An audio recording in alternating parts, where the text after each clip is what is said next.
Hello, easy tasty sambar.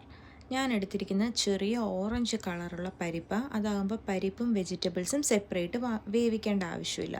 So ആ പരിപ്പിലേക്ക് തന്നെ carrot, ഉരുളക്കിഴങ്ങ്, തക്കാളി, വഴുതനങ്ങ, മുരിങ്ങയ്ക്ക, പിന്നെ ചെറിയുള്ളി.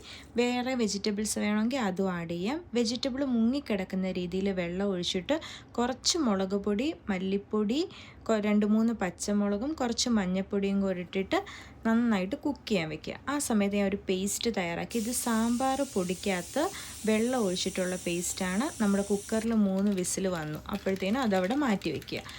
വെളിച്ചെണ്ണ, കടുക് പൊട്ടിക്കുക, വെളുത്തുള്ളി ഇടുക, വറ്റൽമുളക് ഇടുക, കുറച്ച് കറിവേപ്പില ആഡ് ചെയ്യുക. നമ്മളിവിടെ റെഡിയാക്കി വെച്ചിരുന്ന നമ്മുടെ സാമ്പാർ പൊടിയുടെ പേസ്റ്റ് ഇതിലേക്ക് ആഡ് ചെയ്തിട്ട് നന്നായിട്ടൊന്ന് മൂപ്പിച്ചെടുക്കുക, കരിഞ്ഞു പോവരുത്. അപ്പോൾ ഈ സെയിം മസാല നമ്മുടെ വെന്ത് വന്നിരിക്കുന്ന പച്ചക്കറിയിലേക്ക് ആഡ് ചെയ്തിട്ട് നന്നായിട്ട് ഇളക്കി കൊടുക്കുക. സാമ്പാർ റെഡിയായി.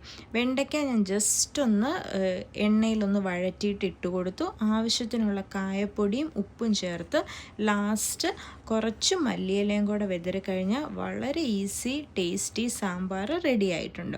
ഞാൻ പെയർ ചെയ്തത് ഇഡ്ഡലിയുടെ കൂടാണ്, ചോറിൻ്റെ കൂടെ